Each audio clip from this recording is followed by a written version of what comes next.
In August 1945, two atomic bombs ended World War II and began a new kind of conflict the world had never experienced.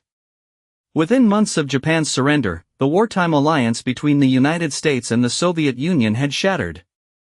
Two superpowers now faced each other across a devastated world, each possessing weapons capable of ending civilization itself, each convinced the other intended exactly that. The Cold War, the ideological, economic, military, and psychological struggle between American capitalism and Soviet communism would last 46 years and shape virtually every major event on the planet. The conflict's architecture was defined by nuclear deterrence, what strategists called mutual assured destruction, or MAD, an acronym that perfectly captured its logic. Both sides understood that a nuclear first strike would trigger a retaliatory strike, leaving both destroyed. So neither struck. Instead, they competed everywhere else, in proxy wars across the developing world, in space, in the Olympics, in the economies of client states, in intelligence operations, in propaganda, in scientific achievement. The Berlin Wall, constructed overnight in August 1961, became the Cold War's most powerful symbol, a concrete scar dividing a city, a continent, and a world into two irreconcilable halves. The Cuban Missile Crisis of October 1962 brought the world closer to nuclear war than it has ever been before or since. When American U-2 spy planes discovered Soviet nuclear missiles being installed in Cuba, 90 miles from Florida, President Kennedy imposed a naval blockade. For 13 days, the world held its breath. Soviet ships carrying more missiles steamed toward the blockade line. American bombers loaded with nuclear weapons circled continuously, awaiting orders. What the public didn't know was how many times the crisis almost spiraled out of control. A Soviet submarine that nearly launched a nuclear torpedo went out of communication, accidental overflights of Soviet territory, a U-2 shot down over Cuba.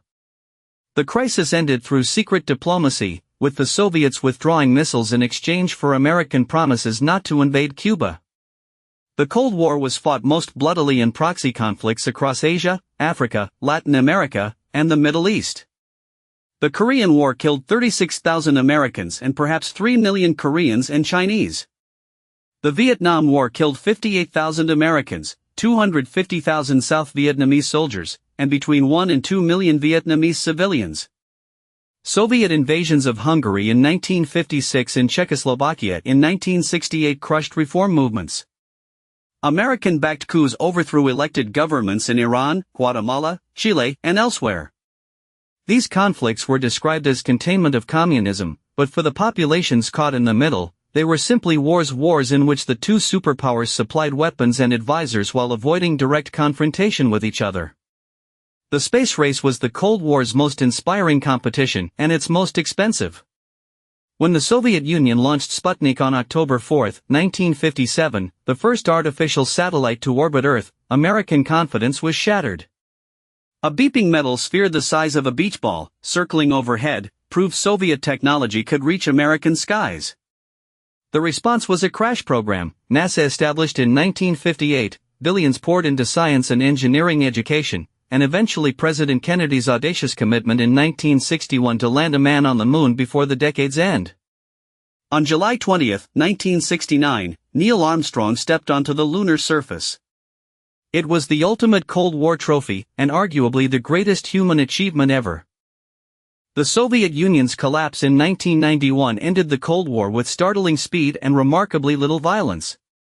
The causes were multiple: an economy that couldn't compete with Western capitalism, military overextension in Afghanistan, nationalist movements in Soviet republics demanding independence, and a reform process under Mikhail Gorbachev that spun out of control. The Berlin Wall fell in November 1989, not to armies but to crowds of ordinary people with hammers. By December 1991, the Soviet Union had formally dissolved into 15 independent nations. The United States emerged as the world's sole superpower, triumphant, but facing a new world it hadn't prepared for, with threats that no amount of nuclear weapons could deter.